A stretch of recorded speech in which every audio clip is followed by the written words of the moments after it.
This is Agriculture Today, and I'm Shelby Varner with the K-State Radio Network. K-State grain economist Daniel O'Brien starts the show with his grain market outlook. He breaks down the trends in the futures market, as well as how the Mississippi River could impact harvest. Dale Blasi, K-State Extension beef specialist, keeps the show rolling, discussing the K-State Beef Stalker Field Day and what informational presentations they have for attendees. Ending the show is K-State meteorologist Chip Redmond with his weather report, where he recaps the recent hail and what temperatures and precipitation can be expected. That and more is coming up ahead on Agriculture Today.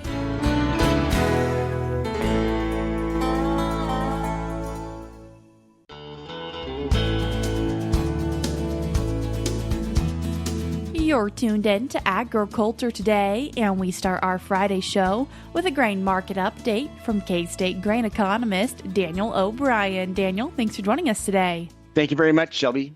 Daniel, what are we seeing for futures? Well, we're seeing the futures markets coming out of dependence on the September contract for corn, for soybeans, and for wheat, and now rolling over to new lead contracts. And you can see that in the contract volume and open interest numbers. So we're fully focused now on Dees corn, Dees hard red winter wheat in Kansas anyway, and November soybeans, as opposed to those September contracts we were looking at. And with that, we've had some movement in cash prices. It's interesting to see the trends in those futures contracts in the last several weeks.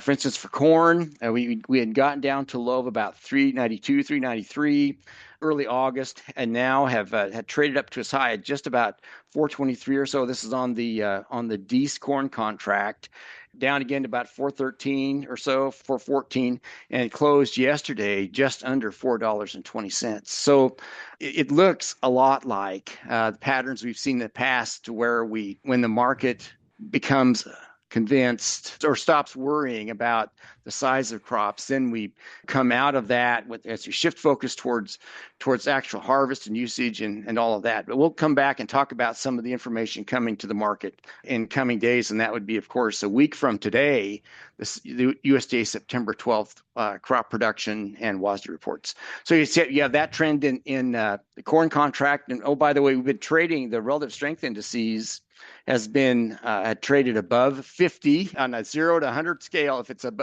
at 50, it's just neutral, moving sideways. So it's been a little bit positive of late. Not as high as say 70, 75 to indicate strong uptrend, but still at least holding sideways during a time when we're anticipating pretty large crops. So that's kind of a victory if you're cheering for higher prices, although we're not necessarily, but that's just the case. And then for soybeans, kind of a little bit the opposite situation. We'd seen soybean prices having fallen again in that late July, early August timeframe to about $9.82, $9.83. And again, this would be for the November harvest contract had jumped up in 2 weeks after that, heading into the first part to mid-August to about $10.65, 62 cents, something like that. Had dropped to about 10.21 and closed yesterday at 10.33. So some volatility up and down. So 2 weeks ago, we'd have marveled at the tremendous upward move that happened in soybeans. And now we're looking at the situation. Well, we've had that move and we're giving some of that back. And so we'll see where all that goes. And then for wheat, we've just continued to trend downward. The fact that some of the strength we'd seen of late in some of these contracts has been really and fairly so attributed to traders getting out of, or traders who had been in sell positions. This would be the speculative traders, what we call as managed money traders, who'd been in long-term sell positions, had to, as that September contract, and they were in the September contract, they had to exit that contract, so they had to buy back. So some of the upward that happened in the latter part of August, heading into the last several days, has had to do with people having to buy their way back out of the September contracts. But even with that type of pressure for wheat, we've still seen a long-term downtrend. Closed on Friday, had gotten as low as almost $5, closed at $5.06 1/4, and really you can draw pretty much not too tortured of a trend downward over the last, well, since June 10th, June 11th, all the way down on wheat. So challenging. I would say that even with those type of trends now in the futures, that we've seen some interesting things in the cash markets. So you're in a situation now where in baseball terminology, where instead of having home runs where we gain $1 or whatever over 2 or 3 days, we're noticing now gains of 10, 15, 20 cents. We're hitting singles right now in the cash markets. Interesting to watch some trends that have been happening across these different locations.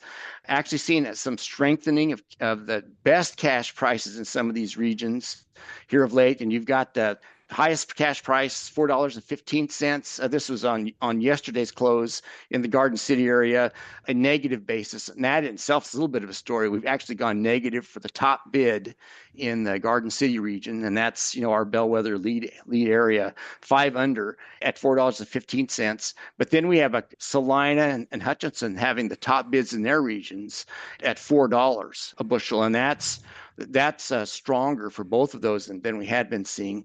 One place where we had been having tremendous leadership, the cash market of late in the state, was in southeast Kansas, around the Pittsburgh region. And now that bid has fallen more in line with what we call historic traditional patterns, with a $3.90 per bushel bid for as the top bid in the Pittsburgh area. So when you see a situation like that, where for several weeks in a row you have a very, very strong bid, and then you see things weaken relative to other areas, it could be that they now have, or they're just really close to some early harvest down in that area. You've got pressure on the cash market. One or two bidders really starting to have a demand pull impact on the market. So you got that going on. I would say also, when you look at sorghum, one bid has stood out to me again in that south central Kansas region around Hutchinson. You've got one bid at about $3.60, and then a whole bunch of others about 30, 40 cents lower. To me, that's a pattern that at least I think we've seen in that part of the area, where one or two major terminals are looking to fill a train or something, or to fill their bins, fill a train, do whatever. Then once their short run needs are met, then they recede back into the pack. So you've got a little bit of that occurring now in Hutchinson. But again, that happens over the years for a lot of these commodities, especially sorghum. When someone really needs sorghum, they bid up, they pull that in, offering 20, 30, 40 cents over the competition. Then when their needs are done, then they fall back until the next train comes in or whatever. So that's interesting to watch. Top soybean bid in the state still remains southeast Kansas. And again, you can look at where we've had some new soybean crush capacity going in that part of the country. $9.93 is a bid in the Pittsburgh area, $9.88 in Topeka, and Topeka as a bid not that far from Ellsworth, where we have a soybean crush facility there too. So soybean crush is tending to lead the way in the soy markets. $9.72 in Salina, Hutchinson also. So, and then for wheat, even though we're post-harvest, we're up and down in terms of cash wheat prices. The highest bid that I've seen anyway, saw in looking at cash markets yesterday on the closes, was a $4.56 in the Topeka area, and a $4.51 following that in Salina, $4.46 Hutchinson, and then other bids markedly lower than that in other parts of the state. You do see some interesting new crop bids, and so you kind of find out who in which of these regions is really trying to encourage people as we're going into seeding in September, October, who's giving cash forward contract bids that might be an incentive for Kansas farmers to plant hard red winter wheat. And you see that the highest bids actually in Topeka at 503, admittedly to the east, most of the wheats in the central western part of the states, but you do have a pretty good bid in Topeka 503, Hutchinson 493 as a top bid, at 483 in Garden City, and 478 Pittsburgh, Salina 474. So interesting to watch all that. Shelby, you and I have been watching also the relative wheat and corn cash bids in the Garden City area. Well, because if we're going to feed any wheat to cattle, it's going to be there for the most part, because that's where the lion's share of our cattle are for feeding. The ratio of cash wheat to cash corn prices in that Garden City area is now par. It's 1-to-1. So you're getting into the mode where a lot more profitable to at least consider feeding hard red winter wheat in cattle rations, and when you have a have a situation like that. But I would say all across the state, you've seen that type of situation. So wheat prices sideways to weaker, corn having gained some in the last bit of time. So you do see a similar type of a ratio actually down southeast Kansas, Pittsburgh. I don't know that we feed a lot of cattle in southeast Kansas, but the ratio of wheat to corn prices down there would, if we did, and maybe if you will, you're on a break-even situation there with that. Daniel, you mentioned harvest, and are there any concerns you have a little bit when it comes to the Mississippi River and moving some of maybe what we're harvesting?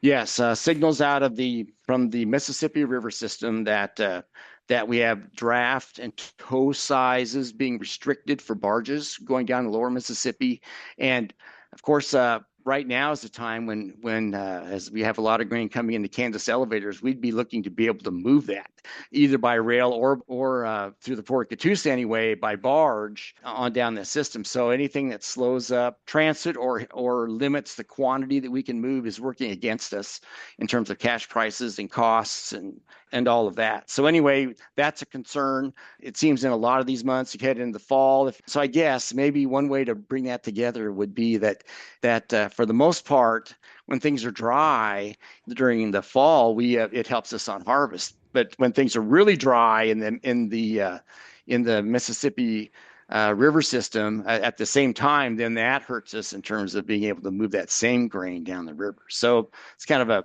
a 6 of one, half a dozen of the other transition. Daniel, I appreciate you taking the time to join us today. Thank you so much, Shelby. I appreciate it. That was K-State grain economist Daniel O'Brien. We're cutting to a short break now on Agriculture Today, but we'll be right back.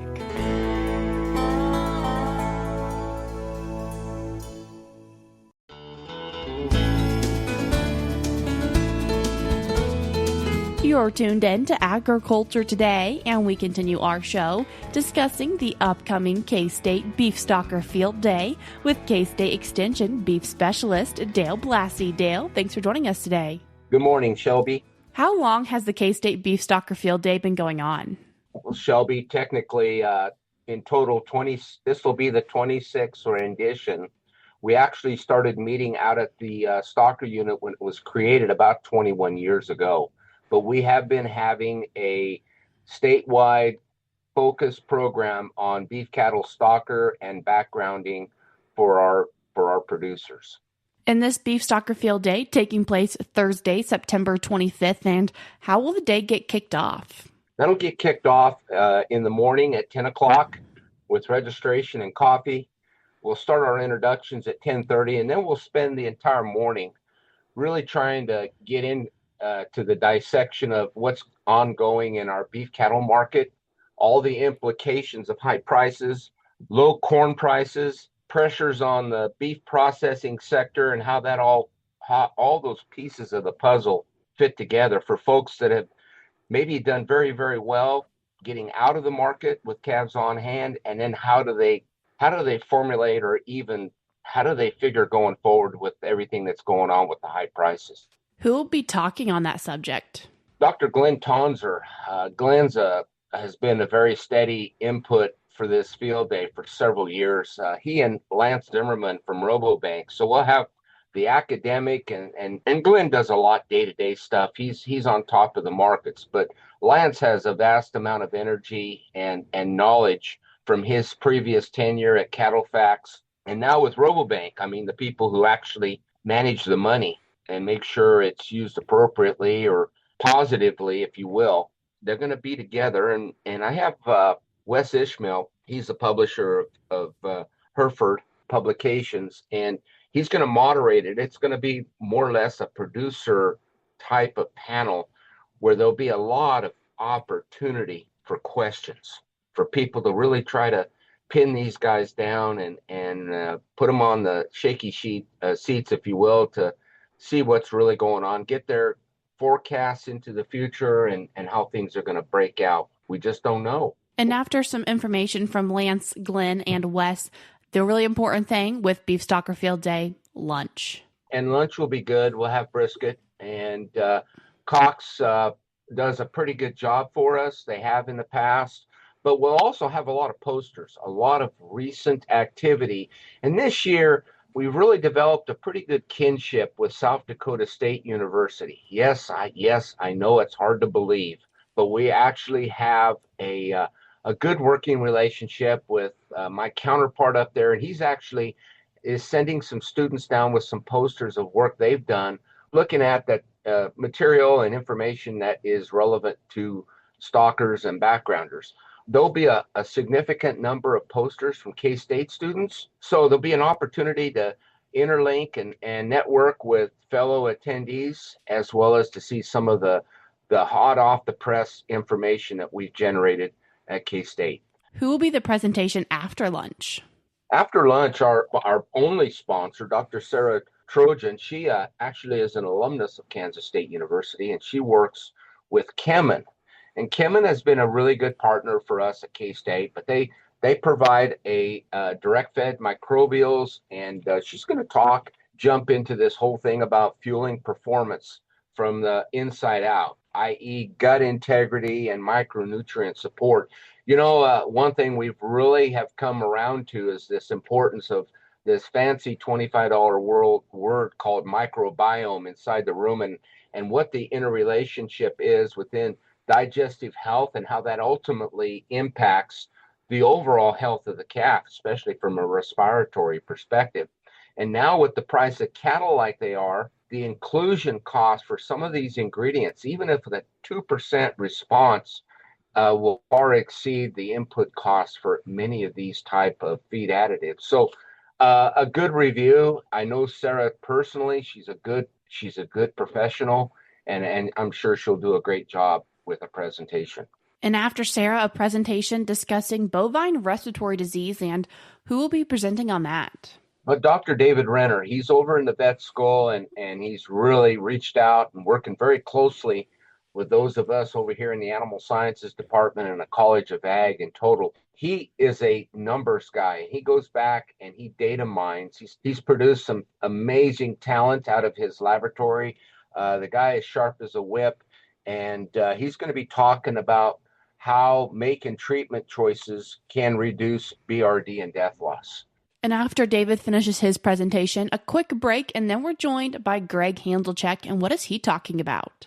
Well, Greg's over at the K-State Diagnostic Lab, and Greg, a very competent, very veterinarian, worked with him for several years. He's going to visit about filaria, which is a tick-borne disease. It's been on the news quite a bit. It's been shared somewhat around the state at some various previous meetings this summer. But being in the diagnostic lab, he kind of sees the results firsthand, and he has a really tactful, common sense approach to dealing with this issue and making producers aware of what the potential dangers of this particular disease can be. Who will attendees be hearing from as they wrap up the Beef Stalker Field Day? So the final hour, I've actually charged an ongoing PhD student working with myself and Dr. Logan Thompson. I've charged one of our PhD student, his name is Colton Weir, kid from Kentucky. He's done a really good job for us, and he's going to kind of wrap up our work on what we've been doing with limit feeding for the last 9 years. We've done several iterations at the Stalker unit, and we'll have a really good presentation on how producers can look at this technique. This approach has been around for the better part of 30 years. We've come back and we've modified this approach. We're very comfortable with it. We have a lot of predictability with this approach to feeding cattle, and it's time to share this with the producers. In other words, the Stalker unit has been working for several years now on an approach, and as a field day, this is an ideal location to say, hey, we've actually done this work here at the Stalker unit, and here's what we have. We'll follow that up with the Stalker unit RA. He's also working on a master's degree, but Cole Ellis is going to talk about a project that he did using the beef on dairy calves, looking at the various backgrounding feeding regimens that can be utilized from a liver abscess perspective.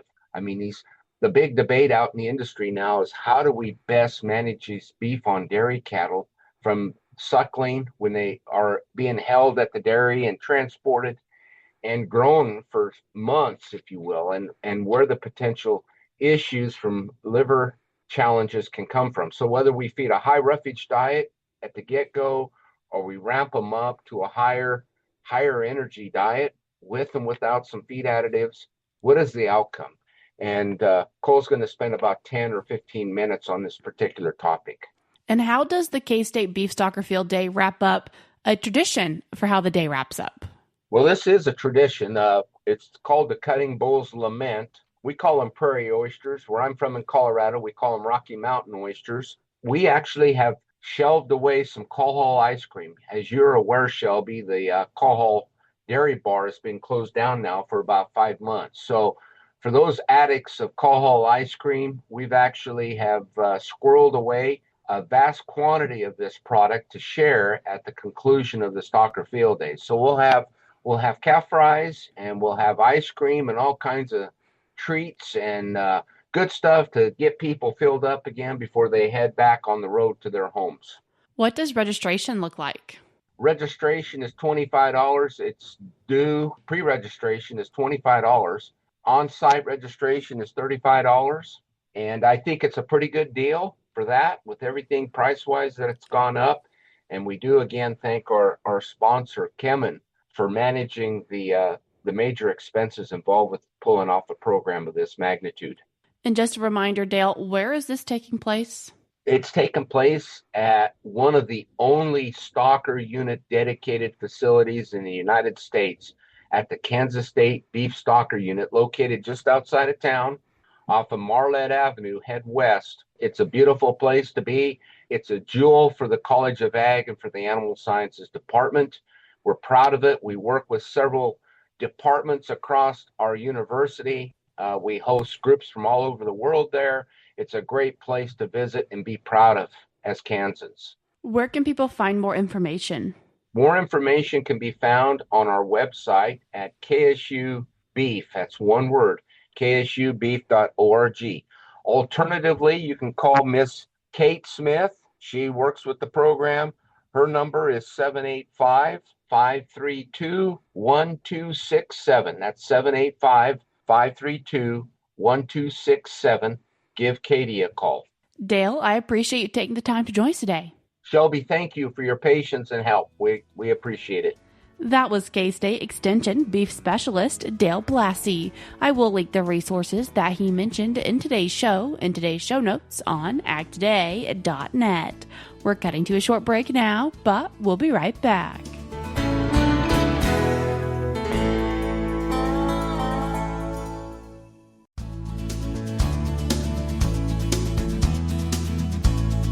You're tuned back into Agriculture Today, and we conclude our Friday show with the weather update from K-State meteorologist Chip Redmond. Chip, thanks for joining us today. Yeah, thanks for having me. Chip, a big headline for the weather in this past week. Parts of Kansas saw quite a bit of hail. Yeah, we had, unfortunately, quite the hail event go through on Wednesday evening, the night of the 3rd. It started mainly around Salina and then drifted south right down 81, hit McPherson, and then eventually went into Wichita proper. And not an ideal situation when we've got pretty widespread 2.5 to 3 inch hail reports. That diameter hail, that's pretty large hail for any of the time of the year, and unfortunately led to some damage of property and crops too. And especially when we think harvest is right around the corner, it's not something we think of taking out crops in early September. But the average severe weather is on a downward trend after May. And we don't typically see a ton of severe weather in September, but we still average around 30 hail reports in the month. And we do see a little bit of a secondary peak in overall severe weather in the fall because of the cool air aloft. And as we start to get those battle of the air masses, the warm air is leaving in the summer, and these cold air pushes are coming in from the north. So we had a lot of cold air aloft on that day that resulted in over 44 hail reports. So not a great situation for those folks in central Kansas. They did get some rain with that, and some of that rain was pretty heavy at times. Up to an inch of rain was reported in central Kansas with those severe storms. But we had more rain earlier in the weekend, over the Labor Day weekend as well. that resulted in some really interesting precipitation totals of some areas of extremely heavy rain. Looking at places like Washington County had over 4 to 5 inches of rain localized, and then the same as some ports up the Flint Hills as well. And overall, most of the states saw precipitation over the last 7 days, with those heaviest totals again in central Kansas and the Flint Hills. But we still need precipitation in some areas. We have D0 drought still, or abnormally dry conditions in southwestern Kansas, and as well as continuing around the northern Flint Hills region of Raleigh County up into the Nebraska border. With our precipitation and our temperature variations we saw in these past weeks, is that something we're going to see in the forecast? Yeah, we had quite the temperature swings. Many places struggled to get to 70 degrees on Tuesday and the 2nd, and then by the 3rd, we saw 90 degrees places. It's that time of the year we start seeing these big temperature swings. So we had a cool front come through with some lingering precipitation and clouds during the day on Friday, and that's gonna be our coolest day of the forecast. The temperatures again struggling to get into the 70-degree mark. I think a lot of folks are going to be in the mid 60s. And as we go into the mornings of Saturday morning and again on Sunday morning, as you clear out those clouds, we're going to have really cool air in place. It's going to allow temperatures to drop down into the 40s for most of the state. There are some 30s that'll be further north, just starting to get that taste of that cool fall weather. And as we move forward, I think we're going to warm up quite a bit.